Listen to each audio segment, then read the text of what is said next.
Christopher Nolan's first film is a low-budget, black-and-white indie about a drifter who trains with an experienced thief to break into people's homes. There's much to foreshadow in Nolan's career, as we discuss following.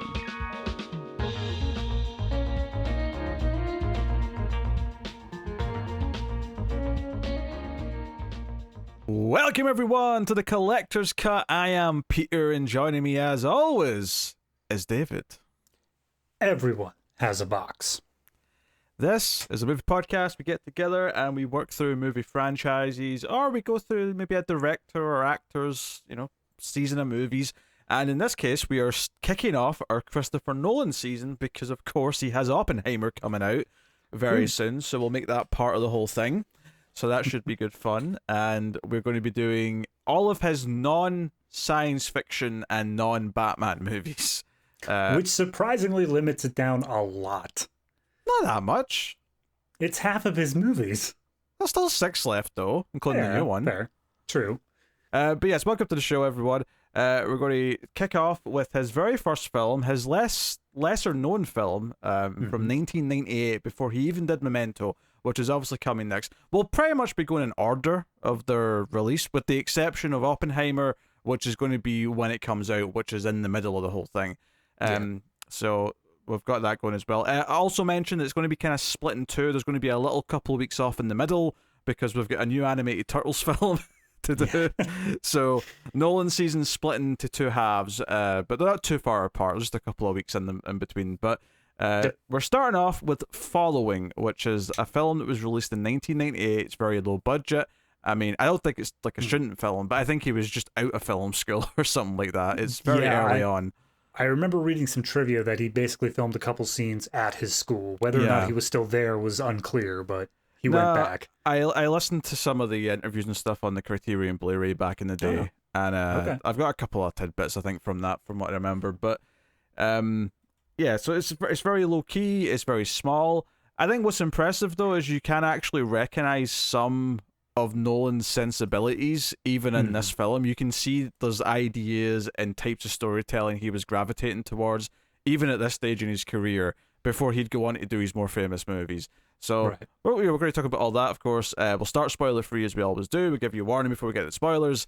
The basic gist of Following, and I'll keep this very light in terms of a description, I'll just say that it follows a main character whose name is Bill, and he starts following people just because he's bored. He starts just following people because he gets a thrill out of chasing people without them realizing. Not because there's a purpose, not because he wants to attack them or anything like that.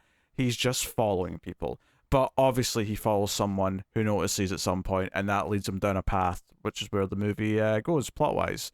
So that is the basics. It is black and white. It is 4:3, which even for 1998, like, I don't know if this was a creative choice or if this was just what was easy to get a hold of given this point in his career. Yeah, I'm not sure. I mean, he obviously shot it on actual film, so that would have been 16 millimeter, I believe. But I don't know if I feel like that has to come in widescreen standard, like just normal film. Actually, no. I remember he chose black and white. There's a reason why he chose black and white that I'm remembering. I figured that he would have chosen black and white because clearly we were past the point of Technicolor. I was more so talking about the aspect ratio. I can't imagine there'd be a world where he would purposely choose standard ratio. Maybe it's just a case of, like, if he was using equipment that he was borrowing from his film school, maybe that's just what was there. That's what he could get for the extended duration. Because, movies take a while to shoot, and he's quite ambitious. He's shooting a feature-length film. It's a short feature-length film. It's only 70 minutes. But if you're just at a film school, that's quite a heavy thing to take on when you're with a skeleton crew and only, X number of locations, X number of actors, all these things. No, actually, I remember him talking about this because there was, the things I wanted to bring up that I remember him talking about this film, there was 2 technical things. Now, the one that I remembered already was an audio thing, but it just popped out of my head as you were talking about the decision for black and white there, is the reason why it was shot in black and white is because you can light for black and white in theory quicker because you don't have to worry about certain things. And because he knew they were going to be doing a lot of natural lighting, and they were going to be doing a lot of things. It was basically just to speed up the setup process to a certain degree, because they could get away with not worrying about certain things in the scene if we weren't seeing the color. I recall him saying that. So that's an interesting little thing. The other thing that was, I think it's really sly, and this is actually a little ironic given the complaints that everyone had about his newer films, but there was a really interesting tidbit about the sound recording for this movie, which is that the sound's not great in general. You know, there's a lot of stuff just shot on location. They don't necessarily have like fancy, like, this is the thing, unlike other like low budget movies that have really bad sound, like, he clearly knew what the restraints were and worked around them so that you wouldn't notice it too much, right? He's clearly a smart filmmaker and worked around what he could and couldn't do. But one of the things that I remember him saying in one of the interviews is that the very first thing you hear in the movie, in terms of dialogue, is part of this like sort of police interrogation style scene, right? And the reason why that's first is because that was one of the few scenes that you'd sort of brought up already that they shot in like a sound stage at the film school. Right. And the reason why that's first is because it's in a sound stage, it naturally has the best audio recording quality of any of the dialogue in the whole movie. And the logic is that you start with that good quality so that by the time it shifts to slightly lesser quality audio, it doesn't matter to the audience as much because you're already invested in the story and it won't be harder to get into. Tricksy, but I like it. Yeah, it's just really simple, but he's kind of right. Like, if you hear, not even, because I wouldn't even say the audio quality for the rest of it's bad. It's just, you can tell that they didn't have the opportunity to like go in and like sound mix everything and ADR everything that they would have wanted to, stuff like that. Yeah. There was certain points in this movie where like they are going down streets and they are in public places, but I don't think even a single one of those scenes had the scene's audio. Those scenes were always dubbed over. Yeah, it was only once we were like inside of houses or in other secluded places. You might have got like general crowd noise, but that's something that'd be easy to like put in, right? There was never dialogue in scenes like that, right? So there was never the risk of that scene where they're walking down the street and then a car horn goes just to mess with them. Yeah, again, that's working around the limitations they know they have. So absolutely. I guess that's an interesting thing looking at later Nolan films, especially like the sci-fi things, is that he gets to a certain point where he has these huge grand ideas, like the cornfields in Interstellar or the plane from Tenet, and it's just, he still finds a way to do that same sort of thing of working within these restrictions, despite the fact that he probably could have spent as much money as he wanted to make it just, you know, CGI more or less. Well, he doesn't like CGI, but like the classic thing that used to get brought up all the time is that he actually dropped a plane at the start of Dark Knight Rises. Like, they actually shot part of that physically. The new thing that's replaced now, though, because now the thing that everyone's going to say is that he actually set off a nuclear bomb for Oppenheimer, which is the most ridiculous statement that anyone could say. But apparently, on some level, he technically set off a nuclear bomb for Oppenheimer. So, but that's one of the things where it's just like, now, okay, if I could go into space and go right next to a black hole, you know that he was running the numbers, seeing if it was feasible. Yeah, I mean, I think the point is that he's someone who doesn't really have restrictions anymore. He can basically just do whatever he wants. He makes his own restrictions, and that's maybe one of his strengths as a filmmaker, even at this like insane level that he's at. Like, he's probably the only filmmaker who's big enough to sell a movie on his name in this modern age. Like, yeah, absolutely. You know, at least, I mean, obviously Spielberg can maybe still do it to a point, but like, I don't think there's anyone else from Nolan's generation, I would say, who has that same cred. I think the only other person I could argue is Tarantino. Oh yeah, no, Tarantino absolutely is. I was kind of thinking of him as earlier, though, I guess. Yeah, that's fair. He's about a decade earlier, so I just kind of was thinking that way. But no, I mean, like, even if you, like, when I was looking through some of Spielberg's films, like, there were some of them that surprised me that they were Spielberg. Like, I think of them as not Spielberg first. But for every one of Christopher Nolan's films, I recognize it as, this is a Christopher Nolan film. Like, I mean, his name is a draw to it. this is the only one that most average people won't have heard of is following. Every other one, they'll probably... And, okay, maybe Insomnia. Maybe. But, like, it's borderline, right? Once you get to Batman and, you know, beyond, no pun intended, like, they're all household names. Everyone knows these movies, which, although I think it's really interesting to come and see this little low-budget movie that he did when he had no money, because it proves that the talent was there and the skills there, which I guess leads us to the natural question after some of this trivia and some of this sort of setting the stage. You'd never seen this before, so I'm very curious, watching this film with what I can only describe as the English version of you as the main character. I'm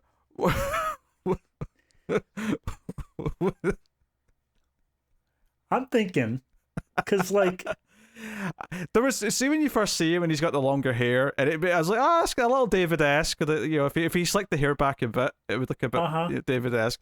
I'm thinking the later points in the movie where they outright call the character pathetic in numerous ways. That's not what I was getting at. Oh, okay, good.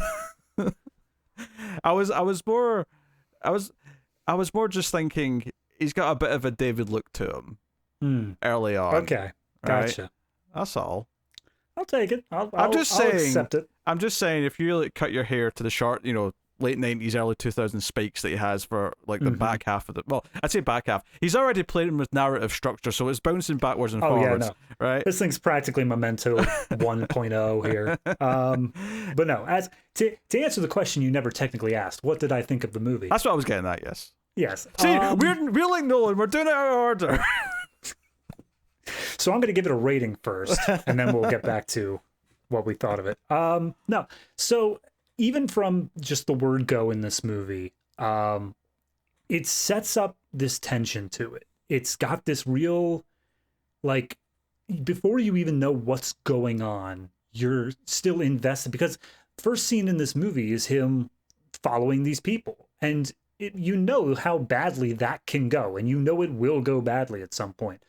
So it sets up this tension very early on. And then from that point on, it just keeps, for the entire like next hour of the movie, it just keeps this tension going where you're just enwrapped in the film and you want to see, okay, but like what happens next? How do we get to this point, or what happens next? So all in all, in terms of my viewing experience, I was into it. I was super okay. I was great with it. I did have moments in there where I was like, okay, this is feeling a little bit like student filmy. Like this is feeling a little bit like the sort of thing that I would have made in like a first year of college sort of thing. Which sounds a little bit like you're patting yourself on the back saying that Christopher Nolan made something like I would have made. It's not. It's on the negative side, and the fact that I recognize my limits there. A lot of it for me was in the acting, because sure 2 or 3 of these people went on to become like actual real actors, but a lot of them, this is their only credit, and there's a couple of them that are iffy for me. The only other critique I'd really give is cinematography. I think it works for the movie itself, but there's some points where he's doing like an early version of shaky cam, but I don't think it's intentional. I think he's just trying to like handheld move the camera, but his hand's just moving too much, and that took me out of a few scenes. But overall, in general, I enjoyed it. I think it was a good ride beginning to end. It didn't overstay its welcome. It didn't feel like it did anything like that was just padding for the sake of getting it to a feature length. It had 70 minutes. It used them to its full advantage. I liked it. Yeah, I think it's great. I think it's interesting how you can recognize some of his sensibilities, particularly the narrative structure and how it plays with reveals through narrative structure are already there, and that's something that immediately would be obviously be in Memento. You know, Memento's got such a strong gimmick, but then he play with it again, because even you get to Tenet, and Tenet's playing with that as well, and I'm more of a sci-fi setting, but it's playing with it, and then arguably even Interstellar to a point, it's not playing with. I mean, it is playing with structure, but it's also playing with the passage of time for different people, which is kind of also dipping into. And I mean, when we get to Prestige is doing it as well. Like, it's just a thing he does. Oh yeah, Prestige has got the whole narrator.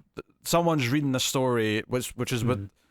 Basically, you realize at one point in Prestige that someone's reading someone's diary, and then in that diary they read that the other person already read their diary. There's a whole like layers to that as well. He loves to play with those ideas, and This movie, I think, has that. I actually do like how it looks. I think it does feel very gritty and like, low budget, because it is those things. Yeah. But I think that adds to this like eerie tone, and the black and white helps with the tone as well. You talked about how it immediately is engrossing, and it is. Like, it immediately just grabs you, and you feel. I don't know if eerie is quite the right word, but there is there's almost an eerie quality to just how it feels. Like, the way he's narrating over him following people in the streets, it just kind of feels like, okay, I feel like I'm in our world, because I recognize it, although I never realized there was Dunkin' Donuts in the UK. I just want to point that out. News to me. But he's following people throughout the streets, and he's just sort of narrating over it, and it's in black and white, and there's a lot of like crowd moving in the foreground and stuff like that, and there's obviously a lot of guerrilla style filmmaking here, where he probably didn't have like permits to film on streets. They were just doing this, I'm sure. I will say, though, in terms of credits, I did notice that they credited 2 different legal departments. So it is possible that he got permission to do stuff. Either that, or he had to call his lawyer for when they caught him for not having permission to do that. I do wonder, though, if some of that was just some of the copyright stuff that was hanging up in walls in the movie as well. Because I think that's something that pops up. Because notably, there's a bat logo at one point on a door, which I audibly laughed when that happened. It's so, do you know what? See if he had a bat logo in something now, it would be groan-inducing because he's already done bat. But given that at this time in his career, he would have had no idea that he would make it to the point where he would get to direct Batman movies. So I doubt he ever even considered it a possibility.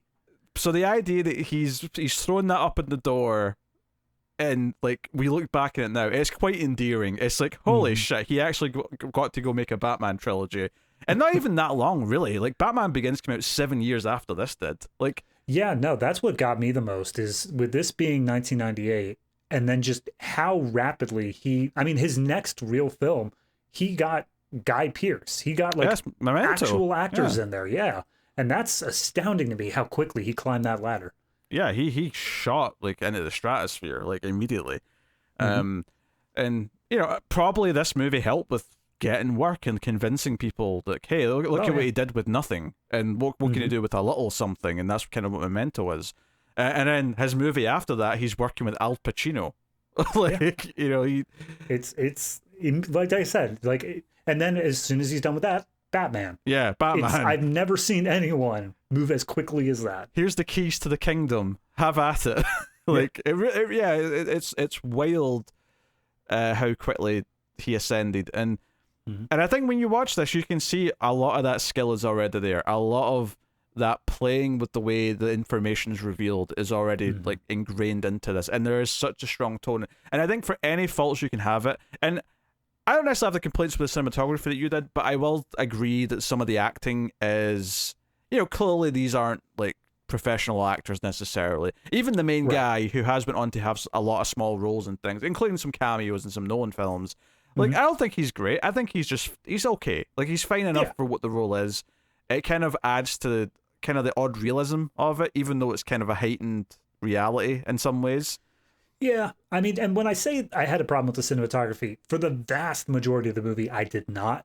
It's only when the movie slows down and there's a romantic subplot in this movie that the camera is still moving in the same way that it moves when it's on the streets. And that's what I feel like, that's where the only time it's out of place for me. It feels like he should have gotten a tripod, or at the very least had his arm rested on something, but it still feels like he had the sort of moving back and forth sort of thing. You keep saying his arm. Is he credited as the... I assumed so. I can check on that real quick, but I remember reading that he was,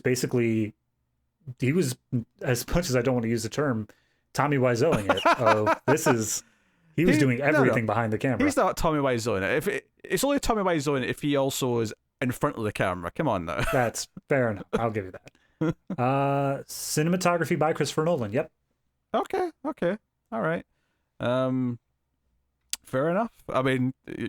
You're making a movie with no money. You can't afford a camera operator. That said, though, he can be doing the cinematography, but still not operating the camera. Like, cinematographers don't necessarily operate the cameras. That's fair, but there is nobody here who is credited as yeah, camera. no, So, I say that acknowledging, but this might have had a crew of like 3 people, so he probably was operating the camera. He had one person holding a boom mic, and maybe you are shockingly close. I'm looking here. It says they got 1 grip, 1 lighting technician, and then his brother was just an extra grip.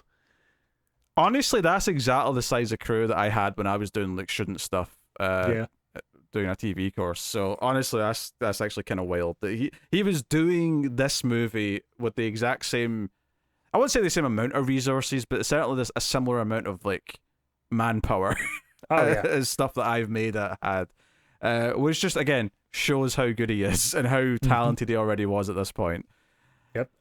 Oh dear, yeah. Because one of the other things, we're not into like spoilers or anything yet, but obviously at one point in this movie, a hammer is used as a weapon, and I remember hearing him talking about that, and again, that was working around limitations. He's like, "Well, we're making this movie. We have no money. We don't have access to like authentic props, right? We don't have access to guns, especially in the UK. You can't just go and buy a gun, right?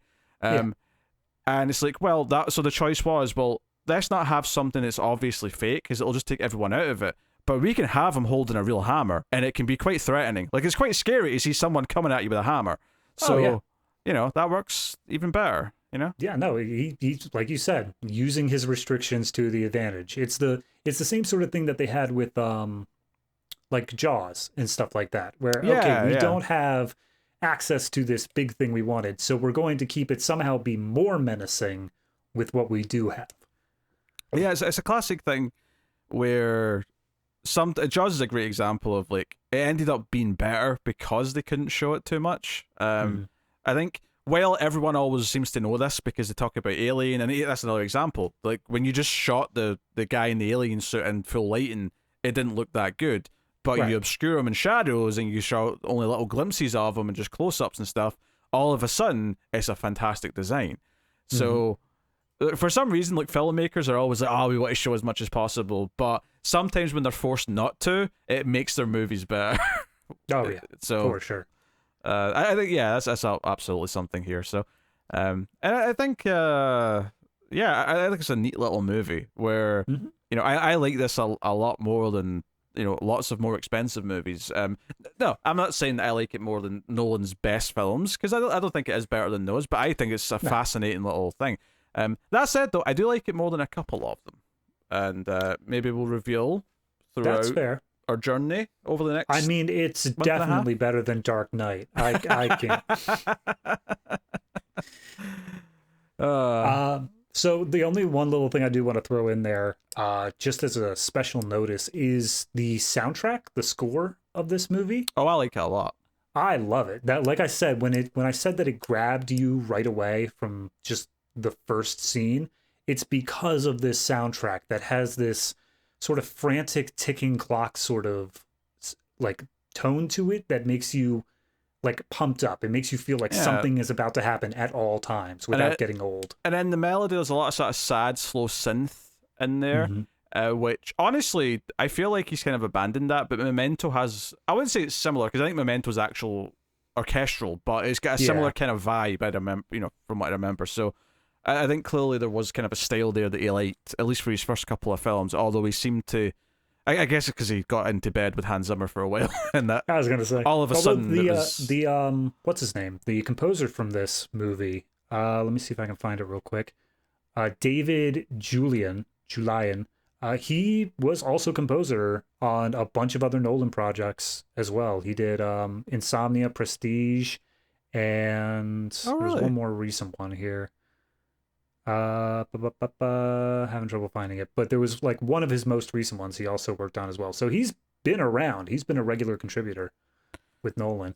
That's interesting. Prestige, I mean, I knew Hans Zimmer didn't do that, but there was like a while there where it felt like Hans Zimmer was doing all of his movies, so that's interesting that I feel like that in. may have been a WB thing when he got onto Batman, and he's like, okay, look, you can do Batman, but we're getting Hans Zimmer to do the music. And he's like, I'm not going to say no. Well, maybe to begin with, but like he was definitely in a position where he didn't have to have Zimmer for Inception and for Interstellar and these other movies. Clearly, he liked working with them, and only just with Tenet did he decide, or no, Dunkirk is where he decided to go elsewhere. maybe just because at that point they'd worked together so much, it's like, okay, let's both go do different things now.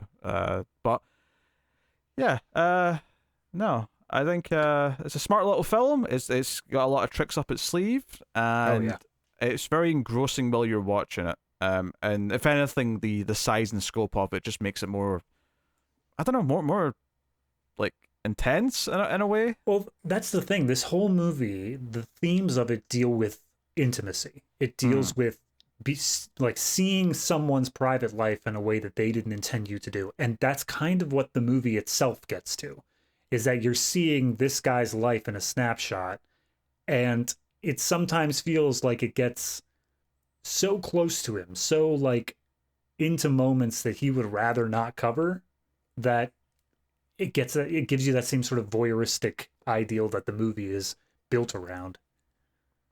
Yeah. So I guess we'll say spoilers then from henceforth, and we'll dive into things. So you have been warned. So I do love the first line of this movie is the main character saying, "The following is an account of." I was like, "Oh, you sly bastard! You think you're funny?" I just imagine he was on like page 13 of the script, and then he's like, "Oh my god!" and he went back to page 1, typed that in, and he's like, "I'm a genius." Oh yeah, the actual first thing you see though during the opening titles is like all these items being put into a box, which comes up later what this box is. But you see like this little seahorse like ornament thing go in. You see like some money being put in. It's very unique items, so that way when you see it again, you know what it is. Yeah, I was later on when there's like wads of cash like out of a safe. Because it's a low budget movie, I was kind of looking at it saying, is it just the top of these stacks that have got real money, and then like underneath it's just paper, just crumpled paper? Because they don't have the resources to have like stacks of £20 notes. Oh no, not at all. Oh, don't be ridiculous that. But yeah, so you see that, and it becomes like thematically relevant later. But yeah, we know from the start that he is talking to a policeman. He is telling this story of the film to a policeman. And he's talking about following people, and he makes it clear that it's not a sexual thing. Because the cop, I think, says, so you followed women. And he's like, well, not specifically. I followed lots of men. Like, it wasn't a sex thing. It was just purely about shadowing someone. I just imagine in like a parody or something like that, or just a little gag cut. You just cut to the police officer on his notepad saying, definitely a sex thing. Because, like, how do you convince someone that that's not the case? It's like, oh, no, I just did it because I was bored. True. It makes it more interesting as a viewer though that it's not a sex thing. Absolutely. Like, because it clearly is. We see him watching this guy who ends up being like the prominent guy that he's following, that leads into the plot. But I think it's not entirely clear the first time it jumps in time, like that it has jumped in time. Well, yeah. Well, it's clear that it's jumped in time, but it's not clear that we're going to be jumping backwards and forwards yet. I don't think. But obviously, it's really smart because there's lots of visual indicators because there's basically 3 parts of the timeline that we jump around from. And there's the earlier part of the timeline where he first meets this guy Cobb that becomes like this prominent character. Where our main character Bill, who's credited as the young man, not as Bill, but he does have a name in the movie. Well, I think it's supposed to be a thing where he may have given a fake name to begin with, because when he says Bill, it's like under duress, more or less. Yeah, that's true. Yeah. But for lack of, I'll just call him Bill though. For lack of a better name, we'll go with Bill. So what was I saying there? So there are 3 different time periods. So visual distinctions. So whenever you see him in this early time where he's getting to know Cobb, and Cobb kind of takes him as an apprentice into his life of crime, he's got the longer hair, he's got the leather jacket. It's very easy to say we're here at this part of the timeline. Then there's a part of the timeline where he's got his hair cut and he's wearing a suit and he's trying to look more like Cobb, where he looks a bit more well kept. And then there's a later part of the timeline where he's still got the suit and the short hair, but he's also got a busted up face, he's got a black eye, he's got a bloody nose, he's clearly been in a fight of some kind. So it sets up these 3 different parts of the timeline. So as you start seeing them more and more, you get like a really solid footing of like, okay, I'm starting to see how these things are piecing together gradually as we go through the story. Yeah, so I guess I just want to ask you, the first time you saw him go from slick back hair, goatee, all that sort of stuff, Mm-hmm. to the well-kept look, did you immediately know that that was the same guy? See, this is hard for me to answer because I saw this before and I don't remember what I thought the first time I saw it. Because when I watched it this time, I just knew it was him. So right. So for me, it was a bit of an issue because we go from seeing him, like we see him giving his account in the framing device of the police. I want to say office, but that's not right. Department, that's the word. In the police department, and then we cut to him in basically the same look as him walking down the street. But for me, it was just ever so, like, he just looked so different enough that I didn't quite link the two in my head for another like 2-3 minutes until I was like, oh wait, they're supposed to be the same guy. Got it. Maybe that's just me. Maybe I just wasn't paying close enough attention. I'd have to go back and check the first time that he pops up. But I want to say that he starts narrating again, and it kind of makes it clear that this is still him, if that makes sense. But well, the movie does a good job of it because they introduce him looking at people, following people. Then they cut back to the police department. Then they show him looking and following the blonde woman. And that's the first time we see him in that sort of more dressy state. And so once it's clear that he's looking at the blonde woman and the narration is saying like, oh, and then I started following a specific person, that's where I made the link. But there was a good 30 to 45 seconds there where I was like, is this the same guy? I'm unsure here. I think that's a acceptable amount of time though. Oh yeah, no, it's fine. Yeah. I'm not doubting it, but I just wonder like, was it supposed to be? I guess my other thing going into it is I didn't know what the thing was going to be, because I know Christopher Nolan, he always has that thing. He always has the like, oh, I played a little tricksy on you. And I was already kind of betting like, maybe this isn't the same guy. Maybe that's the whole thing. Maybe this is going to be a thing. Maybe we have a narrator that's just some rando from the end. Yeah, I think if it takes a minute to make it clear to the audience that it's the same person, I think that's okay. I think it's probably done with the intent of not everyone will get that this is him right away, and it'll, it takes a scene of things happening to sort of make it clear that it is him. But like you say, you get it relatively quickly. The movie makes it clear to you, so it's fine. Honestly, following. No, I didn't even mean that. We're gonna say that like many times. But yeah, I think going through the movie exactly in order is probably going to be a little tough. Like, I think it's easy to remember all the events of the movie, but remembering the order that the movie showed it to is in is probably a little tougher. Yeah, this is going to be a problem we run into this time and in Memento. Like, how do we recount the movie? Memento will be easy. What are you talking about? Well, which way are we going to talk about it? That's the thing. If we want to talk about it in chronological order of the characters, of what they went through, yeah, I agree. It'll be simple. But if we try to talk about it scene for scene as they happened, that's where it gets difficult. Memento will be easy. I'm joking. It'll probably be terrible. But I'm gonna purposely. You can rewatch it as it theatrically aired. I'm gonna rewatch the recut version where it's in correct order. Nah, don't do that. That's a terrible idea. That defeats the entire point of the movie.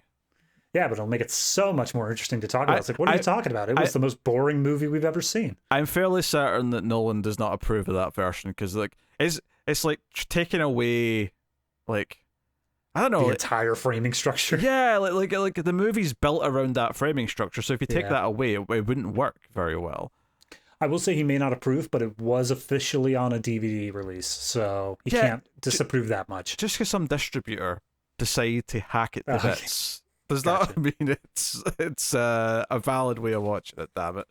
Anyway, we'll get to Memento next week. What about now? Yes. So yeah, I think going relatively chronological here it would be easier to remember and actually talk about the various things that are going on. Although I can see us maybe talking about some of those transitions and where and when it chooses to reveal certain parts of different elements of it, because obviously, you get in this, like, we'll call it stage 2 Bill, when he's in the suit, he's got his haircut. And he's starting to interact with the blonde. He's talking to her. He's trying to engage in a relationship of some kind. You get the sense that, okay, that gives us this through line in the middle of the story that he's doing this. And then, of course, it's a little bit, it's after he's had several scenes with her before it goes back and shows you that, oh, him and Cobb broke into her place earlier in the timeline when he had the longer hair.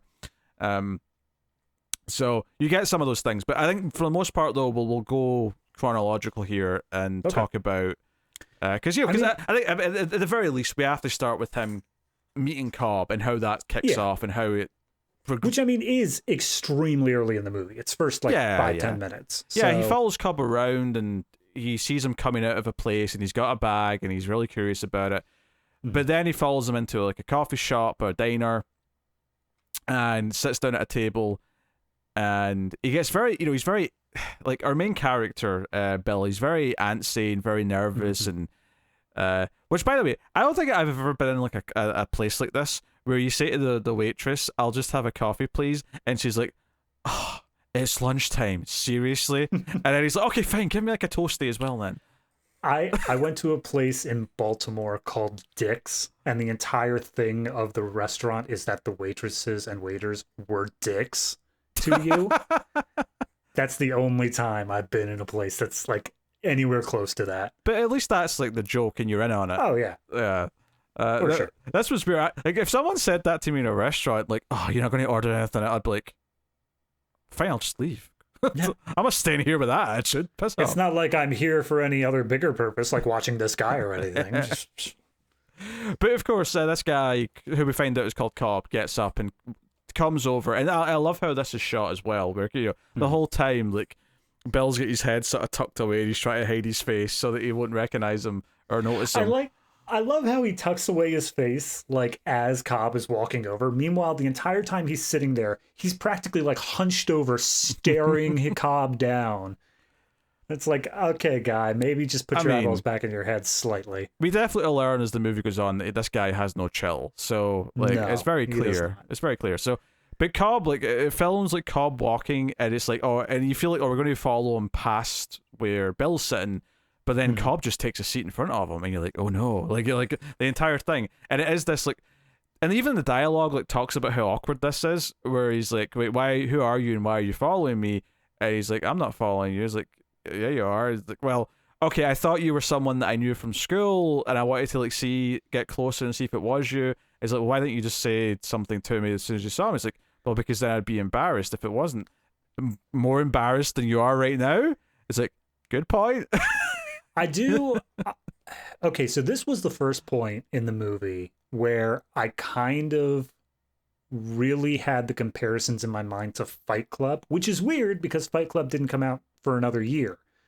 But there are a lot of similarities here between like the protagonist of Fight Club and Tyler Durden compared to these two. They've got the same kind of personalities going on, and even leading into the fact of we get the protagonist in this is cut and beat and bruised up at the beginning of this movie, and then we get the exploration as to how did we get here coming up later.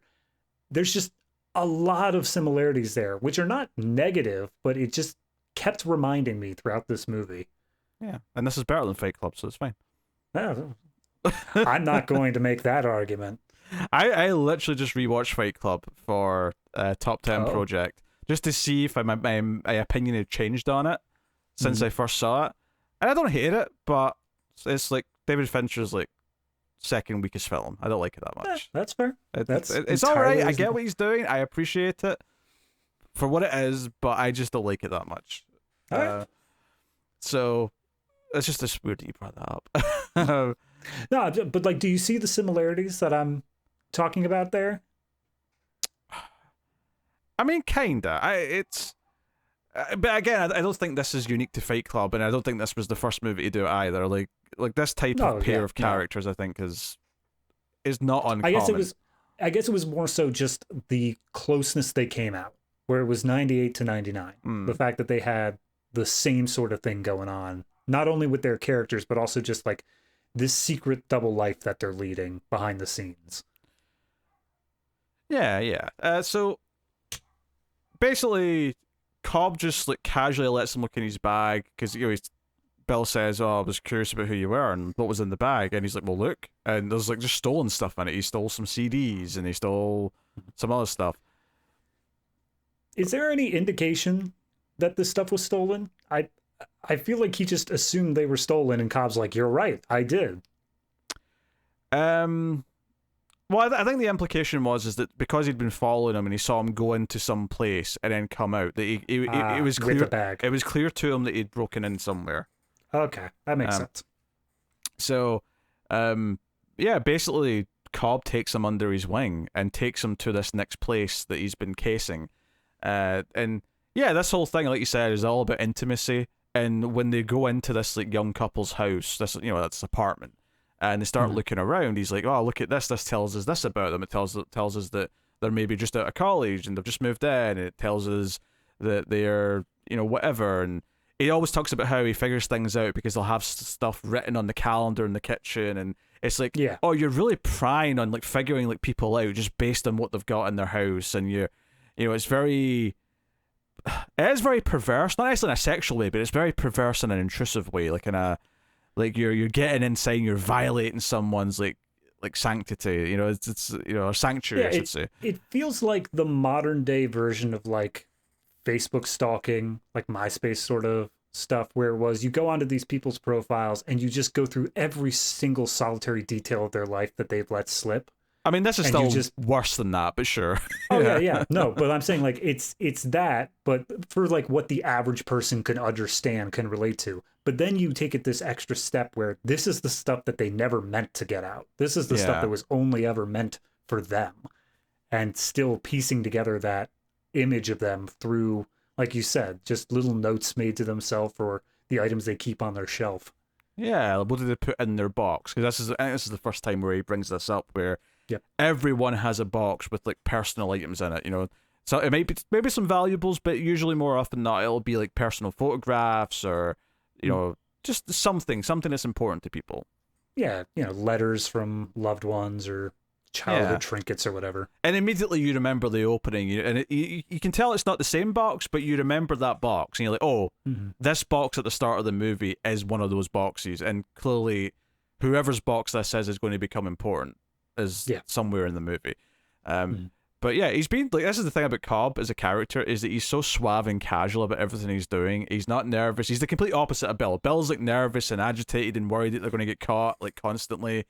And he's trying his hardest, but Cobb is so suave and doesn't care, and he thinks quickly on his feet because this couple come home, or one of the couple come home, because basically he just makes up some excuse that they're from the agency and they're checking the place out, and she's like, but we're not moving out. And he's like, oh, there must be a mistake somewhere, and he just quickly gets out, and he tries to be as casual and as calm about it as possible so it doesn't look suspicious, even though she's clearly thinking this is suspicious.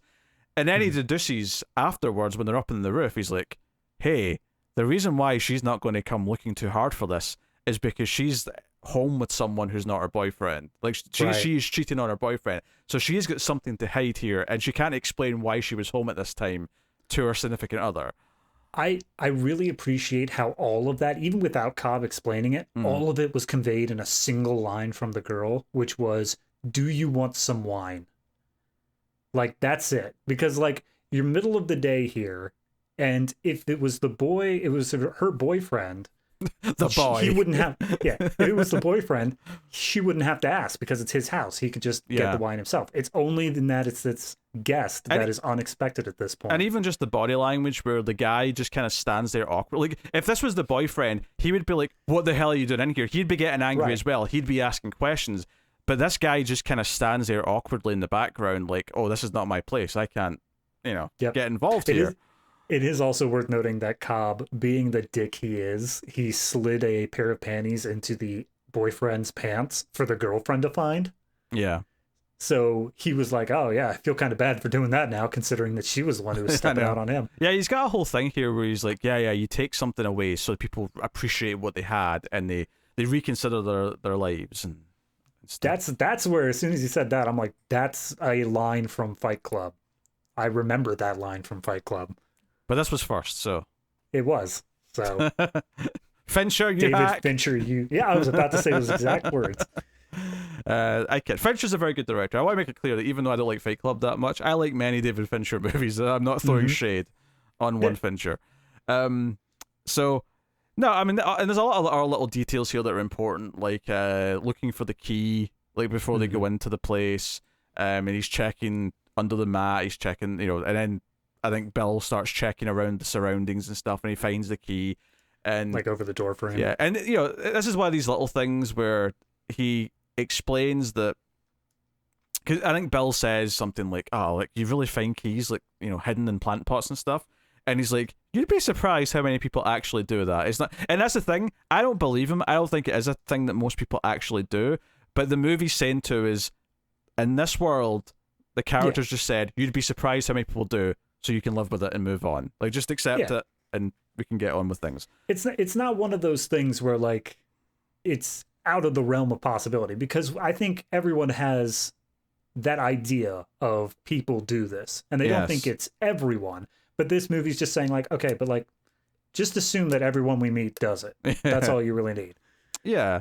Although there is an indication later that maybe some of this is a little bit staged, although I'm not sure if this particular place is. But because there's a line later on about like 3 hidden keys in a row. Even Bill would get suspicious of that. Yeah. So, yeah. You could debate either way, but it's there. The one that bothers me more on this subject is the keys in the car, like in the when you pull down the shade. Oh yeah, no one does that. Yeah, I'm like, who does this? No. I feel like a lot of these tropes were set up in like the 40s or 50s or something, when everyone was just a lot more trusting of their surroundings and their neighborhoods. Yeah, or maybe just one movie producer did it and said, "Yeah, everyone does that." So then it was in one movie, and then all of a sudden every other movie started copying. It's like the tape at the crime scene around the dead body. That's not a real thing. Police have never done that. The chalk outline. Yeah, but a couple of movies did it in like the 30s or 40s, and all of a sudden it became this thing that movies just did. I mean, I can appreciate the fact that all movies exist in this sort of cinema world where you just have to accept. So, like the people who just sit there and perfectly speak a monologue without any ums or ahs in there. It's like, all right, that's just how people are. Yeah. Although, every now and again you will get a movie that intentionally has people with the little things in their speech to make it feel more real. Those are far more fewer than the ones where it's Mr. Shakespeare over here with his perfectly picked words. Oh yeah. The perfect dialogue is definitely far more common than the imperfect dialogue. I think that's fair to say. Yeah. So this is like an example of what Cobb does, right? And he's sort of training Bill, and then we see afterwards that they keep doing this, and he takes Bill to.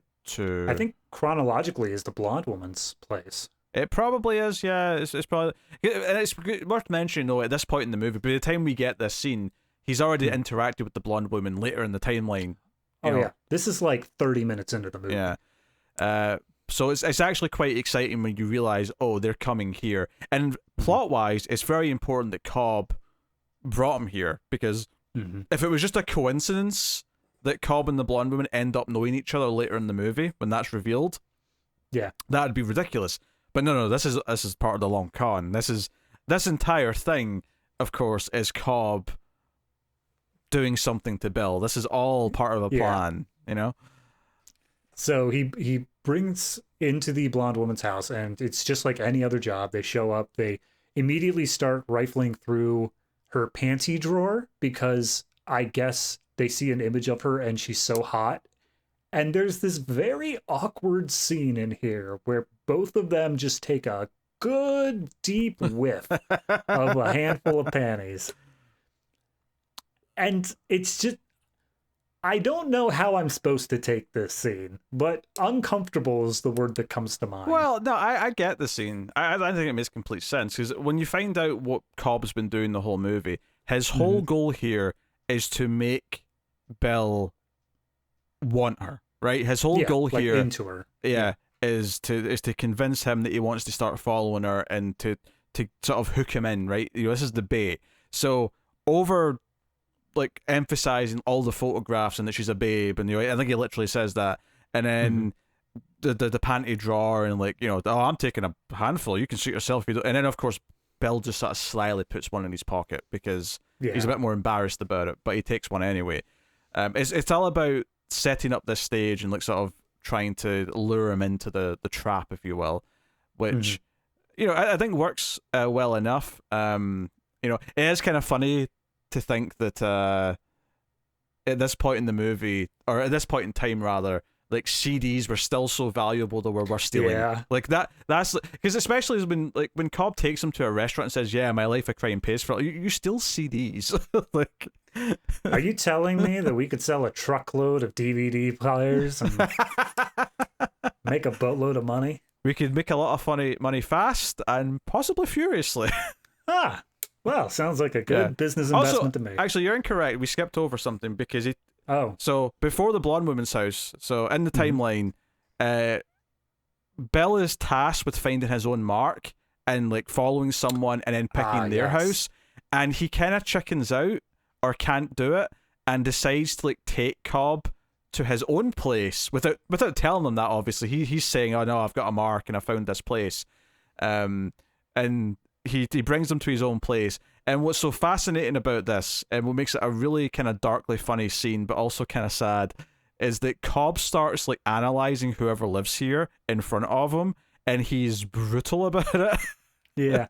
Well, you say he chickened out or something. I think this might have been in the intention on... Oh, you think he wanted this? On Bill's side. I think he was like, all right, well, this guy is able to piece together so much from just seeing a few little books or whatever. Let's see what he thinks about me. Let's see without knowing this is me, what does he get? He doesn't think much. No. He calls him pathetic. He says this guy's not a writer. He's got a shitty typewriter.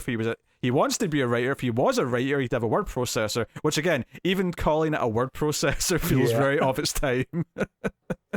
Oh god. It's a very snapshot window in time. But it's, you know, he analyzes the stuff on the walls and how kind of sad and pathetic. He talks about his music taste and how shit it is and no one will want it. And then he says, "No, we're not taking anything because I feel bad taking something from someone this pathetic." Well, it's not even that. He immediately flips on him once he comes to the conclusion that this guy is unemployed. Whoever's house they're in is unemployed. And as such, they can't predict his schedule. They can't assume he'll be out at work all day. Yeah. So he berates Bill, tells him, "You didn't do any sort of research, did you? Let's get out of here now." And so he just leaves. Yeah, but honestly, obviously, there's nothing really noble about Cobb, but there's that sly little comment he makes there to present as if he is a noble guy. He's like, "No, I don't take from people who will actually be like hurt by what I'm taking," you know? Yeah. So, you know. But then much later in the movie, we get a whole different reveal regarding this scene. Oh, of course, yeah. It turns out later on that Cobb knew it was him the whole time, and he intentionally did all it. And he makes fun of him. He's like, "Oh, he put a key under his mat. He bought a new floor mat for his door just so he could hide a key under it. Just to put a key under it. How pathetic." Yeah, and he just sits there and like just tears him to shreds, and he has no respect for him. He's nothing but a mark. That's all he is. And when that comes, it is kind of a gut punch of a reveal because you realize he's with the blonde woman the entire time, and she knows who Bill is relatively enough, and she's been tasked with kind of like luring him in. Once we get to that scene, that's the first time you get the reveal that neither of them are on Bill's side. Yeah. Both of them are against him and using him for some larger purpose. And I think you start to feel really bad because he's like, obviously, like Bill's not like this great character. Obviously, he starts following people. He's wanting to get into this life of crime. He has flaws and all these things. But when you realize just how badly he's being tricked and taken advantage of, you do start to feel like, oh, I hope he gets a bit of a win somehow. Like, yeah.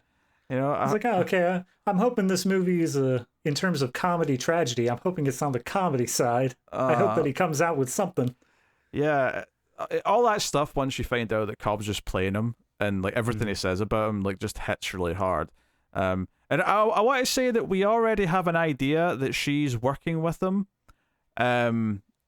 When she brings up that there's photographs of her that she wants to get back from the gangster, like ex-boyfriend. So I think at that point when she says that, your heart sinks because like, oh, this is what the goal is. Like, this is all about getting him to go and do this. Right. Yeah. You know, this is her finally sort of like basically putting the trap into motion. Yeah, more or less. Everything here was just set up, and now it's like, all right, here's the big trigger pull. Yeah. But that's still like an hour into the movie, more or less. Oh yeah, that's much later. But I mean, we've already established we're not going through this exactly. Yeah, no, it's a whole back and forth. Yeah. So I think after his own apartment is when they go out to that lunch dinner thing. That sounds right. Yeah. Yeah. So they go out. They say, "Oh wait, no. First they drop off the goods at the abandoned apartment." Yes. And he explains how there's tons of buildings and apartments and stuff like that all over London that are just completely abandoned. He just gets into them, uses them for a month or two, and then bails, and no one even knows he was there. And they decide that he's going to fence the goods because Bill has no idea how to even begin fencing them. And after it's all said and done, he'll get like half of the proceeds or something like that. And then he invites him out to dinner. And while they're at this dinner place, he hands him a credit card that he says that he stole. He lifted off a guy, and it's unsigned on the back. So if Bill just signs the name that's on the front of the card, his own handwriting will always match. So he's able to use this credit card however he wants. And I believe the name on it was Daniel Lloyd. Yeah. Yeah. Which does eventually come back up. Well, which in terms of movie structure, it already came up. It's already a name that he's been using. That's true. Yeah, true. Yep. And that's when the couple whose house they broke into the first time come into the restaurant, and Bill starts freaking out and wants to leave. They're going to notice, and Cobb's like so chill. He's like she's with her boyfriend. She can't come and talk to. She can't accuse us of anything while he's there. Yeah. Like she's in this bind. But you know, Bill's freaking out, and Cobb eventually agrees to go. I mean, he's very, you know, he swears at him. He's not happy that they have to go. But I was gonna say it's like passive aggressive minus the passive. He's just like, this sucks. I hate this. So yeah, check please. But the whole thing is, Bill starts to think more and more about the blonde woman, right? And she's credited as the blonde, right? Yes. And he keeps a lot of her items. He says, "Hey, I'll go fence this stuff. I probably won't get as much as you could for it, but let me give it a try." And this is kind of where it reveals whenever we get this scene. It cuts to his end of the phone call, and we find out that he's working with her, like Cobb and Lucy. Not Lucy. That's the actress's name. Sorry, the blonde. Cobb and the blonde are in cahoots, and he's like, "Oh, he's going to pretend to fence it and give me whatever money he can." But he's going to try and give you some of your stuff back because he's falling for you. But that's all, you know, kind of the plan. It's all, and you know, it's after being told that he's pathetic at the restaurant and he needs to clean himself up and not look such a homeless guy that he goes and cuts his hair, and then that gets us into kind of where we started the middle part of the timeline, which is him in the suit with the short hair, going to this club where she goes on a regular basis. And goes up to her, asks to buy her a drink, and she says no, and she says because there's this guy here that'll get jealous, who turns out to be the guy who owns the club and is a mob boss or something to that effect. I want to just pose something here though. Yeah, go ahead. He keeps referring to him as the bald guy, and every time it cut to him, I went, "I don't think you know what that word means, Bill." Nope. I 100% believe that this script was written and they were like, okay, let's like find an actor who's bald, and they just could not, and they refused to change the script for whatever reason. Because like he's got that sort of shape of his hair which receded a little bit in the sides. Yeah, like the widow's peak sort of thing. But like he is not bald. No. This man is not bald at all. I did notice about halfway through that there's pretty much no scene or even shot in this movie where that actor is in a shot with like any other actor. Any notable actor, I should say. Like none of our main characters ever share a shot with him. So I wonder if maybe they started with a bald actor, they shot lines regarding that, and then for whatever reason they had to reshoot with this new guy. Maybe that's possible. But it's essential because there is that moment where he says what that bald, I think he drops a C word at this point, that bald guy over there, and it cuts to a shot of like the three guys, and I'm like, which one's he talking about? Yeah, one on the left, I don't know, it looks like he's got hair. So secondarily, maybe this is just me, this guy, for the first 3 scenes he was in, until we got like a really good close-up of his face in the action scene, I thought this was Christopher Eccleston. Like, he looks exactly like Christopher Eccleston. I I never thought that, but fair enough.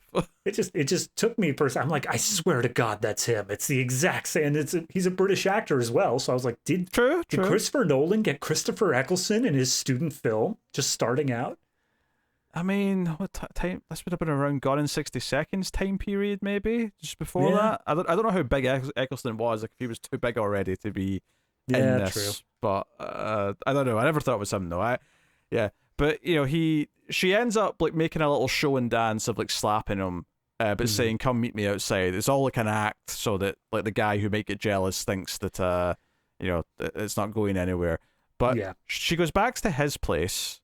And he asks a bunch of questions, and she's like, "Oh, I feel a bit weird because I got robbed the other day." And he's like, "Oh, what was that like? What did that make you feel like?" And he starts asking all these questions, and weird. And she even points out that people usually ask what was taken, but you're asking like all these different questions, and that's kind of like a running theme actually. And it fits into his whole thing that he's interested in people and the enigma of what a person is and all the little things they don't want you to know. That starts with the following. It becomes the looking through their apartments. And then even in all the scenes where he's with her, he keeps asking questions to a point where she's getting agitated. And even though we eventually find out that she's kind of like in on the ruse to like trick him, she still gets kind of upset because he's asking all these questions. Yeah. So, I mean, it's the question of, and I think even up until the end of the movie, you run this question of how much does she actually care for him as a person? Because they exclusively say at one point that, like, the plan was if she needed to sleep with him, then go ahead. But she seemingly is like really, I don't want to say eager, but like is actually super okay with it. So the question is, how much does she actually like him as a person by the time we get to the end? I mean, the scene where he confronts her and she talks openly about working against him, like it didn't seem like she cared about him in that scene. Yeah, no, it didn't. But at the same time, it also didn't seem like she was telling him, look, don't go to the police. That's only going to make things worse. So it sounded like she was looking out for him still at the same time. Maybe. I don't know. I don't know. It could just be a complex character, different motivations and such. I mean, ultimately find out that she's also kind of being used by Cobb by the very end. So she's also a victim of his manipulation and his, and I think it's like, so obviously, I mean, we've not mentioned this yet, but the main character in Inception is also called Cobb, which is clearly, a homage to this. But I do think it's interesting. Obviously, the entire point of Inception is that it's about planting an idea in someone's head. And it's kind of interesting that this movie, we keep comparing it to like Memento and his films that sort of mess around with structure. But even that idea, like this entire thing's about Cobb planting these ideas into Bill's head. So I think that's quite interesting that those ideas are even here. I'm sure once he started writing the script to Inception and he just had kind of like placeholder names, he was like, wait a minute, I feel like I've done this plot before. Oh, hey. Yeah, and they're actually, I have there. That's the thing; they're actually nothing alike, but there's just that thematic link between them that's quite interesting. That just getting these innermost moments of people. Yeah, but again, it shows you these thematic through lines of a director who clearly likes certain things and is trying to like tackle them in different ways. And obviously, anything he tackled in this, they're all ripe to be tackled again in a much bigger stage later on. Yeah. And absolutely. That's exactly what he's went on to do in various different movies. But it's fascinating to sort of notice that as you're watching it. So also throughout all this, we're seeing these parts where he's like looking beat up, right? And it eventually turns out that Cobb beats him up, and he does it after he finds out that he slept with the blonde. Yes. And I think there's an argument here that he kind of goes further than he should with beating them up, just purely because it's actually annoyed him that she slept with him. It kind of feels like that in the moment. Oh yeah, absolutely. It's the only real fight scene in this whole movie. There's one other, I would say, action scene, but it's over in a blink and you'll miss it sort of thing. This is the only one where they actually tussle and fight and have a full-on action scene. And I think the best part of it for me is the fact that Bill is absolutely blindsided by this. He has no idea why this is happening. And you get that through the way the fight goes on, in that he's looking at Cobb coming after him and attacking him, and he's fighting back as best he can, but he still feels like he's always on the back foot. Yeah, it does kind of come out of nowhere to an extent. We have a bit more context as the audience, but even we don't really completely understand why he's doing it in the moment. But you kind of piece it together. I think, it's around this part of the movie, afterwards when they're talking about the fact that she slept with him, like Cobb and the blonde, where Cobb starts talking about this old woman who was murdered, right? And this kind of comes out of nowhere at this point. But it's kind of revealed, at least at this point, that the motivation for Cobb right now is to set up Bill as the scapegoat, because basically he was robbing a place and he claims that he found an old woman who was murdered, right? Obviously, as an audience, and even Bill kind of implies this later, like, do we really know that he just found a dead woman? Like, that he didn't just kill her? Because it seems like something he would do. And then the ending only further adds to that. But the idea is that he wants someone who looks kind of like him, so he's convinced Bill to cut his hair and dress like him, and he wants someone to use the same MO as him when he breaks into places, takes only small things, follows people for a bit first. Like, the idea being that he's setting up this duplicate who the police can take instead of him. Although it's worth mentioning the blonde, when she's explaining this plan to Bill when he confronts her after he does the little heist to get the stuff out of the safe, is that she just thinks that, oh, you will never get arrested for this because you weren't actually you never did it. The whole idea is just to sort of like give the police two options so they can't really arrest either. She thinks it's about confusing them and about giving them too many possibilities. But I think that's a bit naive on her part. That feels like Cobb's I was going to say, based off of what Cobb was even saying, he's like, no, I told them that it was this other guy. Yeah. And it fit his MO perfectly. It always seemed to me like Cobb was entirely willing to have Bill take the fall.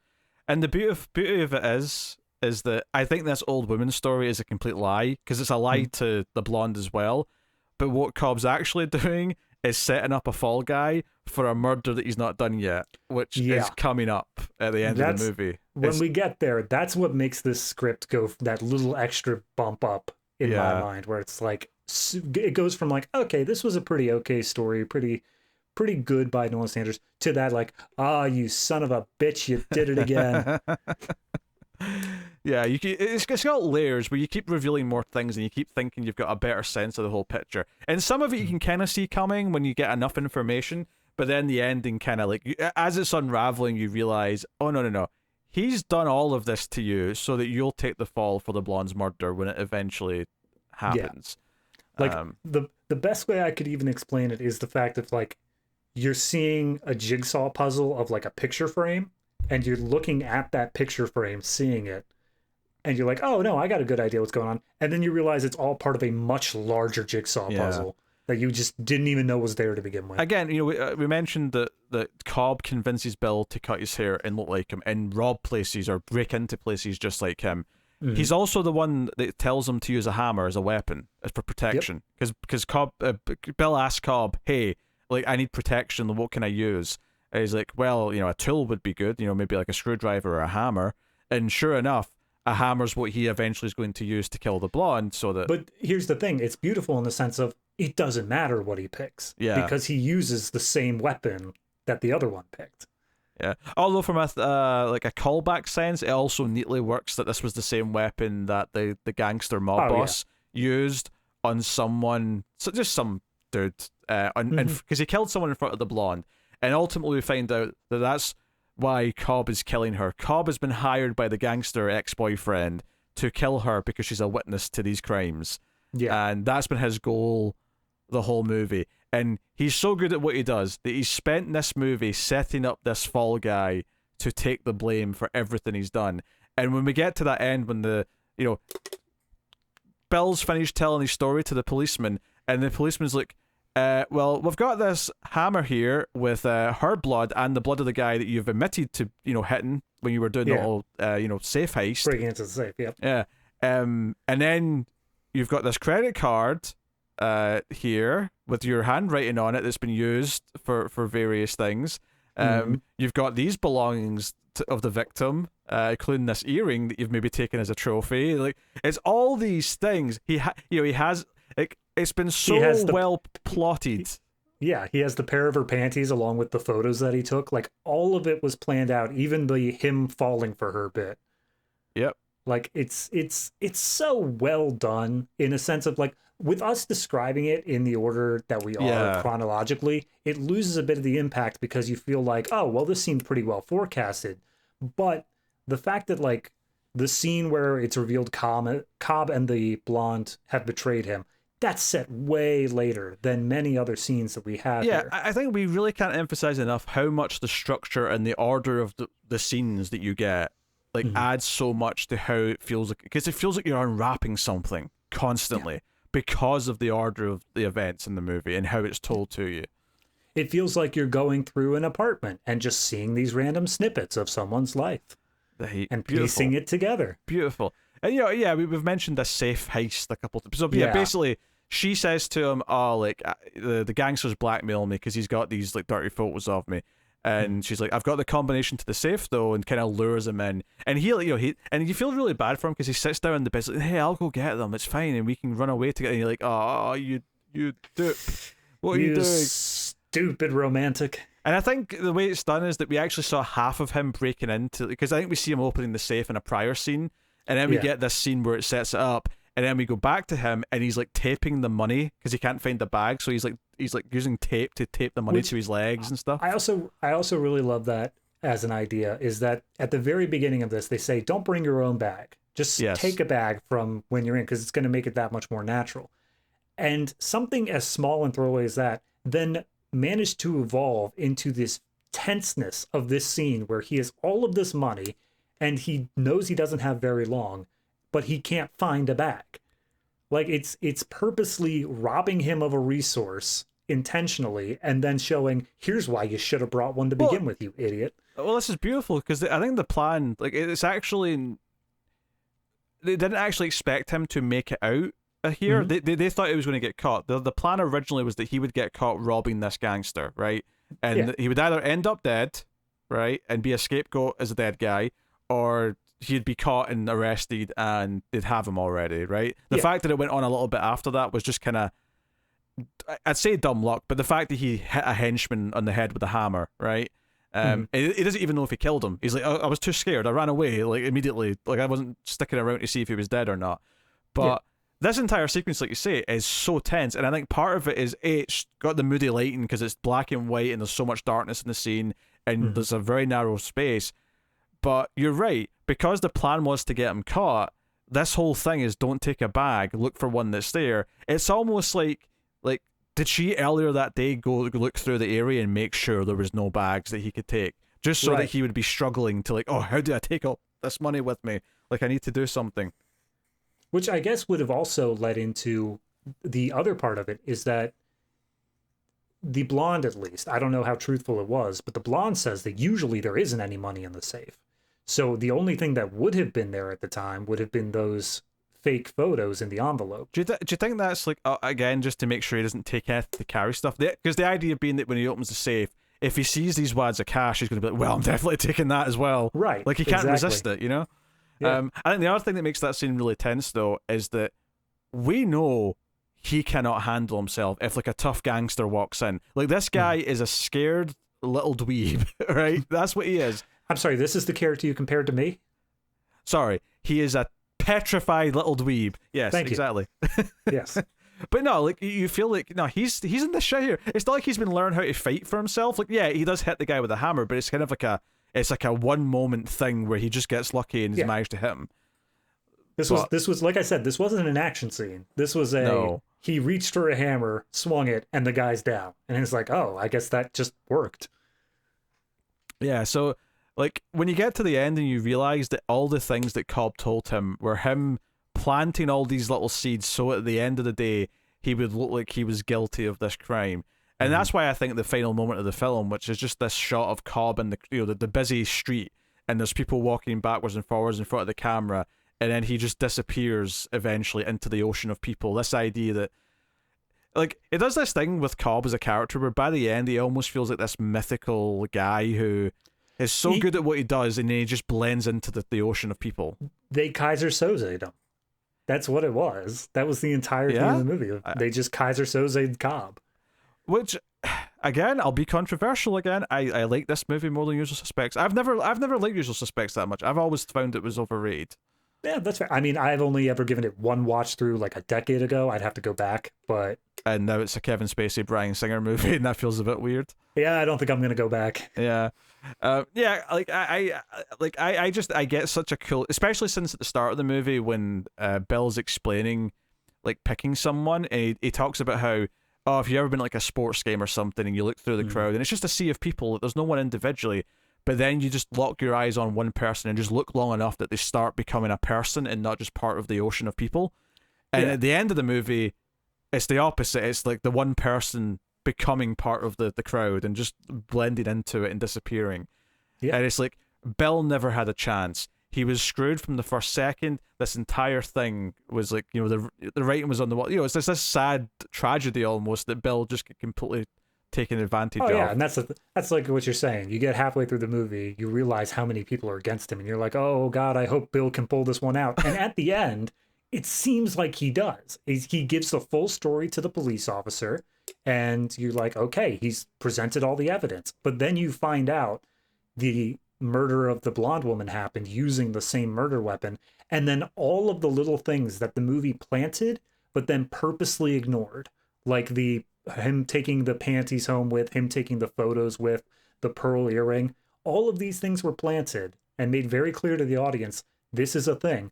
But then it never brought it back up, so that in this final scene, it could bring all those things together, and you're left looking like an idiot, sitting there going, oh God, he never stood a chance. Yeah, and it's worth mentioning that opening title sequence, like it's Cobb. You don't see his face, but it's Cobb placing all these specifically chosen items into this box of hers, right? That this, like, he sets up this idea during the movie of everyone's got a box, and it tells you so much about who they are because this is the stuff they value, and then you find out by the end, and you think back to, because that opening title sequence starts off with the gloves, the white gloves that he always wears. He puts the latex gloves in his hands, and you see him placing things, into this box, right? That's him doing it. You find out at the end that the box that he's made the main character obsess over was a fabrication. It was a complete lie, effectively. It wasn't even really the box that she made herself, that she put these things into. Yeah. They might all be really her items. He might have went around her place and picked stuff, but he did this. That's even right from the word get-go. The box itself was the lie, and it's just an extra layer to it. And there is also the one point we skipped over, is that during the initial following, where Bill was following Cobb caught on well before the scene in the cafe. Oh yeah, absolutely, yeah. And he reverse-tailed him. He managed to track down Bill and figure out where he lived. And yeah, see when they're confronting each other later, and he says, he says, I think he's got him pinned during the fight or something, or maybe it's earlier on, but he's got him pinned up against the wall, and he says, I noticed you were following me days before, like, I approached you in the cafe. I followed you. And what I love about that moment is that Bill's reaction is like, you followed me? He acts so offended, like, dude, this is what you do to other people. You don't get to be upset. Personal space, buddy. It's like he gets a taste of his own medicine for just a second, and maybe that was a learning moment for him internally, where he's like, maybe I shouldn't do this to people. Yeah. Yeah. But it's that idea, the whole movie's about tricking someone who is slightly voyeuristic and sort of using it against them. And again, they set up that he is this loner, that he is, he doesn't have friends, he doesn't have a job, he's completely on his own. And I think that's the biggest thing though with setting up, because it almost strikes you when you first watch it, and it did for me. You got this unemployed writer character, and it almost seems like it's an author avatar sort of thing, where it's writing what you know, like, oh, I went to, because obviously Christopher Nolan did go to school for like English literature rather than filmmaking. He went to school for writing, and it strikes you as, oh, this is where that student film comes in, of like, oh, I'm just a poor writer, but I'm also the protagonist of the story. But in the end, it was necessary that he was this character who had nothing going on, because that's the only way the cop would be able to shape him into what he needed to be by the end. And I never thought of this, but you just made me think that there's maybe even like a little bit of a meta. Like, again, you're talking about this being an avatar for the author of the film, right? Effectively. Mm-hmm. This idea that filmmaking and storytelling is looking, I mean, not real people usually, but like you're looking into someone's life and you're exposing parts of it. Maybe there's almost this idea that the art itself reflects back on the author. So that's why the narrative or the thematic through line of this movie is a character who is looking into other people voyeuristically, but then finds out that he's been preyed upon voyeuristically, and it lands him in trouble. Like, it's what seals his fate at the end. Like, maybe there's a little bit of a meta, artist kind of commentary there. Yeah, I'm sure that. I mean, that's the thing that you can get into with almost any Nolan film, is how many levels of meta can you dig down before you get to just bedrock. Here is the core of the universe. This is the beauty of it, is that there's so much creativity, but it's also so focused, and he always knows what he's trying to achieve with the movie, and he works around the limitations to achieve that. And every scene's got a purpose. Every little detail the characters have has a purpose that comes into play in the end game. Now, is every detail individually amazing? Probably not. There's a couple of things that maybe show a little bit of his learning, his growing pains as a filmmaker, where some things are maybe a bit on the nose here or there, but shockingly not that much. This is a shockingly well put together, engrossing, very atmospheric film in a way that a lot of mainstream stuff isn't, and it almost makes me wish he would make another low budget movie. Like, I get, I get that he's even Oppenheimer, he's doing these big ridiculous all-star cast, but I almost wish that he just grabbed a camera, a couple of people, maybe a couple of actors. It can be big actors. Like, it'd actually almost be kind of interesting to see like a Cillian Murphy in like a movie that's like this, that's just this little intimate film, even though he's already a movie star. That would actually be kind of cool. But not everything he has to do has to be blockbuster level, and it would almost be kind of cool to see him like imagine he walks into the office at Warner Brothers or wherever and says, you know what, see, for my next movie, I only want a $20 million budget, which is still obviously astronomically high compared to whatever this was. But they'd be like, hey, Chris, we'll give you 200. We'll give you 200 million, Chris. What are you talking about? It's like, no. I want to make an intimate film. You say he needs to go into the office. I'm pretty sure all he needs to do is just flip open his phone, send a text message to accounting, and they'll be like, the blank check is on the way, sir. Look, I am pretty confident that every film he made after this, more money was spent on catering than they'd spent on this. Yeah. Well, that was one of the things here, is that the largest expense of the film, all things considered, was buying the film stock itself. Oh yeah, I think I heard that actually. Yeah, now that you brought that up, yeah. And that came out of his salary at that. So there were producers. In fact, Emma Thomas, I'm pretty sure it's his wife. It's his wife at this point. Yeah, his wife, and obviously producer for pretty much all of his films. She produced this one as well. It's been since the beginning. Which is kind of nice that they came through everything together. Yeah. I wonder though, because obviously he's got a brother, right, who's also making stuff, and I do why is his brother not involved with this movie? Yeah, I don't see. He was the grip. Remember? Oh, that's right. You had his brother was the grip. But just the grip though, nothing that's like a proper credit. I mean, he definitely got the proper credit with the next one. True. So, yeah, he co-wrote or maybe just wrote outright. He wrote the original short story. That's right. That's what it was. Yeah. And then he co-wrote, I think, the script, maybe. Mm-hmm. Yeah. That's interesting. Yeah, I love this little movie. Like, it's not perfect, but it has so much mood compared to other films that have so much more money that can't even begin to achieve the feeling that this has. Yeah. Absolutely. I do think it is also kind of just, like you said, you would love to have Christopher Nolan be able to go back and do that tiny little film, just tiny little. But I do think this is just the perfect sort of snapshot of him. He had an idea. Who knows how long he was bouncing it around for, and he just wanted to get it done. He took the time. He took massive pay cuts in order to do this, but he just wanted to get this done. I don't think modern day Christopher Nolan could do this because, like you said, he'd be given a blank check. Even if he didn't want it, he would have as much money as he needed to. So he wouldn't have to worry about cutting out the fluff. He wouldn't have to worry about only filming like the bare essentials, because if they filmed anything else, it would mean buying more film stock. I think just the idea of like doing a plot that's as small as this again, you know, it'd be great to, even if he's not going to like do a genuinely low budget thing, like just something that's much more lower, because it's not like the stakes in this feel astronomical, even though they're not that big like compared to a lot of his other movies. But the thing about stakes is it doesn't matter what the scale of the movie is, the stakes should still feel big, and I think the stakes feel huge in this. You know, that's why you're so tense at certain moments, because you're really invested in what's going on with the characters.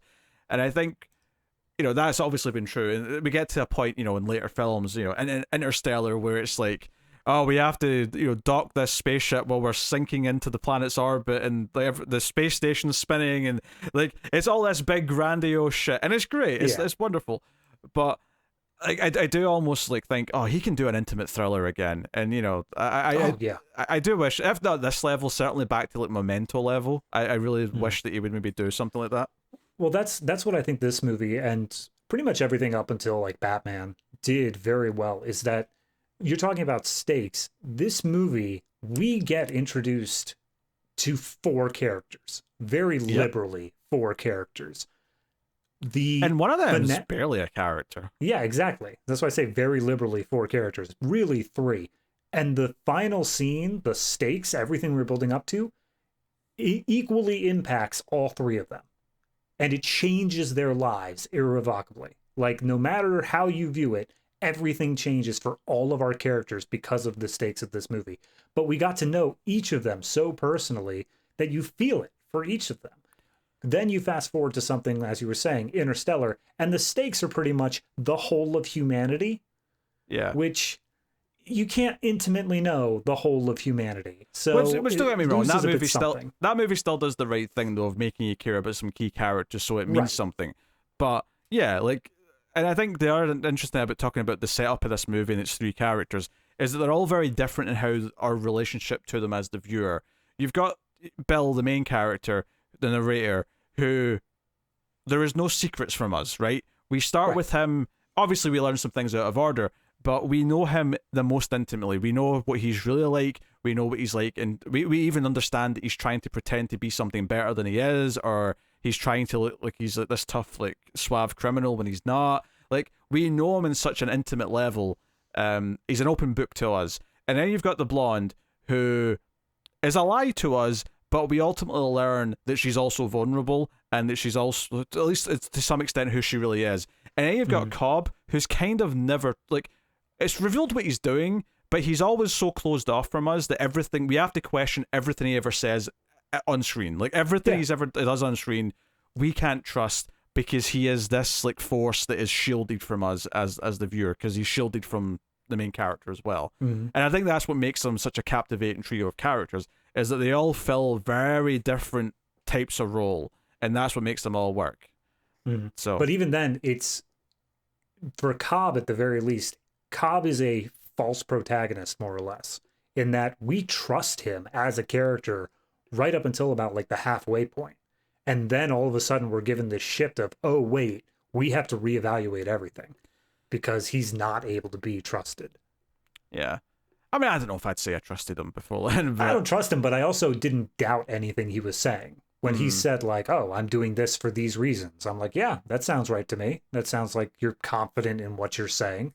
But then by the time you get to the halfway point, you're like, oh, you're confident, but you're lying. I think maybe in a meta level, like, I thought there was more to it, but that's because I'm getting into it knowing it's a Christopher Nolan film, and I'm, like, actively second-guessing him in a sense. You know, if I sat down and watched this in a vacuum without knowing who it was by or anything, you know, maybe it'd be a different story. But, you know, I think, you know, we've talked comfortably longer than the length of the movie, which admittedly it's only a 70-minute movie, so there was a good chance that was going to happen with this one. But it's a testament that this has as much depth and richness to it, and it's proof to me that you don't need necessarily a lot of money. And this is why I get mad when I see low budget movies that look like shit, because I'm like, now admittedly, yes, Christopher Nolan went on to prove himself to be one of the most like talented directors of the modern age. That's absolutely true. Not everyone can be Christopher Nolan, but there's other directors as well that don't go that big. They stick in that kind of lane, but they're very good at the low budget movies.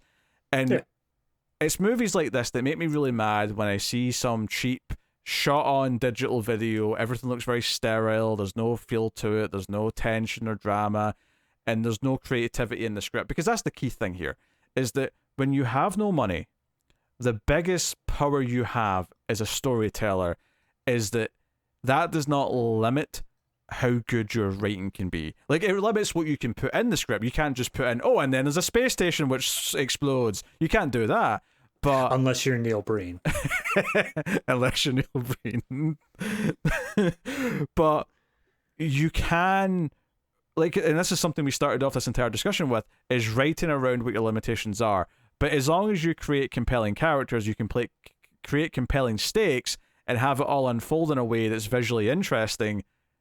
You could, like, the sky's still the limit, even with no money. And that's why it's so frustrating when you see other low budget movies that sometimes all look the same. It's why I get so frustrated with like this era of, you know, the content, you know, the hashtag content, the Netflix originals and stuff like that, where it's just all these really bland movies, and I'm like, how is it possible to have all these films feel this bland when, you know, and again, I think part of it is that hunger, where, I mean, part of it's just the talent, but there's this hunger to prove yourself, maybe when you're this young filmmaker at this age, and you're like, oh, I'm going to reinvent the wheel. I'm going to do something unique and different and make people take notice of me. And obviously they did, because he started being handed Memento and other films, you know? I mean, he brought Memento to them and said, my brother wrote this. Here's my previous work. May I direct it? And they said, here's Guy Pearce. Go nuts. It was only once they got to Batman that they were like, here's Batman. We trust you implicitly. Yes. And I wouldn't say they trusted him implicitly after Begins, per se, although they let him make Prestige. I think once Dark Knight came out, though, and it was both critical and financially just a juggernaut, it's like, okay, at this point, you have carte blanche. You can do whatever the hell you want, and no one is going to really argue with you. I really want to make a film about going inside of people's minds while they dream, and they're like, whatever, man, do it. Is there going to be movie stars? Yes. Well, do it. You can have do whatever you want. So it's a fascinating little film because it is the first movie by Christopher Nolan, but it's also just really good, which is saying something as well. So I mean, like you were saying, they had the director trademarks of, if you're looking for it, you can see these things that are just inherently Nolan-esque. But like you were also saying, if you put it in a vacuum, I don't think that you could say, oh, this is definitely a Christopher Nolan film. It does feel different enough that it isn't completely fleshed out. Like, he doesn't have a style entirely decided on yet. I guess the way I'd put it is that you should watch this because it's good, not just because it's an interesting thing because it's early Christopher Nolan. I think it's good enough to actually be worth watching. If you like tense little thrillers, if you like indie films and low-budget films, I think it's a no-brainer. It's the only film of his that is in the Criterion Collection. That's technically true. So... But I think that's also because of whoever owns the rights, it was easy to get a hold of. That's fair. And probably needed a release, and Criterion were more than happy to step in. What's interesting, I own this. I own the old Blu-ray, but I also own it on iTunes, and it's technically IFC Films on iTunes, but it's still the Criterion print. It still comes up with the Criterion logo at the start, and it's still their version. I wonder what the distribution on this was prior to IFC and Criterion picking it up. Probably not much. Also, I noticed as well at the start, Christopher Nolan's company, Syncopy, was there, but it's clearly their fancy logo that was made years later. It's like, okay, this wasn't originally in this movie. I'm not believing then they came up with the secondary production logo, which I assumed was his actual production logo at the time, of New Wave Films. Yeah, and that looks like something a student filmmaker could. And again, this isn't actually a student film. We keep saying it's student-esque because he was borrowing college equipment and he was at that age. But I checked it out. He was actually 28 when this was released. Okay, he was a bit older. But a lot of people finish college, about 22, 24, 23. 25. So it's not that much later. Nah. Interesting. Was he already done by that point with I don't have his transcripts. Well, no, I'm just saying, like, did he finish? I'm just wondering if did he finish like his literature stuff and then do some film course stuff afterwards, or according to IMDb, he never took a film thing, and that's interesting. Never. So he went into the film department, presumably at either his college or just the nearby college, and just said, "Hey, I want to use some of your stuff. Yeah, can I get away with it?" It said Christopher Nolan never studied filmmaking at university. He studied English literature at University College London and used the Film Society there to shoot the opening dialogue scene between Bill and the policeman. So it was his, campus. He did just his alma mater. He went to the other department and said, "Hey, can I use some of this?" He probably was good friends with someone who worked there. He probably, he probably, they always say it's who you know. I'm sure he had some connections that helped. Well, I mean, just the policeman in this movie we didn't mention is Jonathan Nolan, who is his uncle, who worked in... on IMDb, he's John Nolan. So just to differentiate from Jonathan Nolan, who's his brother. And John Nolan, right. Although, his brother might have been named after this uncle. Yeah. I mean, possibly. Either that, they both got it from like a grandfather or something. But he has his own film credits, and he's had his own acting career, so it might be a little bit of what you know just through him. Yeah, he's popped up in like minor roles. Like he's in the boardroom stuff for Batman Begins and things like that. Right, but I'm just saying he had a whole career before Christopher Nolan started putting him in his own stuff. I'd hope so. He's old. Yeah, he goes all the way back to the late '60s here, but a quick look of it. Yep, a lot of British TV. By the looks of it. I think his nephew is what actually got him some real movie roles. By the looks of it. Absolutely. Person of interest. He's a recurring character. 28 episodes. Oh, aye. So Jonathan Nolan's actually given him way more screen time probably than Christopher has. Absolutely. So who's the favorite nephew now? I'd imagine it's the one named after him. True. Yeah. So no, obviously we recommend following, and hopefully we made that clear before spoilers, so people actually went and watched it before we just ruined all of it. Oh yeah, for sure. But and again, you say we ruined it, but it really does come down to how the structure is. It's worth watching just for that. Yeah, but I think obviously it's better if you go in not knowing all the details and where it's going to go. But I think it's an excellent little film. Not what perfect, would you like to rate it before me then? No. All right, man. You can rate it. All right. So, like I said, all the stuff that I said before, it is a great little film. There's a reason it's in Criterion. I don't have pretty much any issue with it. Any of my tiny little critiques are just based off of what I know about Christopher Nolan and like when this movie was made. If you were to tell me this was Christopher Nolan's film, he came out within like 2013 rather than 1998, I'd say like, oh, wow, yeah, I really see that. It's all of my student film things being thrown onto it are strictly because I know the time period. It's not really something in the movie inherently. So overall, I got to give this one... man, it's tough. I think I'm going to say 8.5. And the only reason I'm dipping beneath the 9 is that it is still a smaller, more intimate movie. It is a great movie. It does have like a great twist there at the end. But I do think that it's, like you said, it's still missing like that little bit of extra oomph that he got over the years. That little bit of extra polish that he was able to put on it in his later films. So 8.5, still very good. Yeah, I'm going 8.5 as well. It's what I already had in my mind. So it's amusing to me you landed on that after struggling for a little bit. Yeah.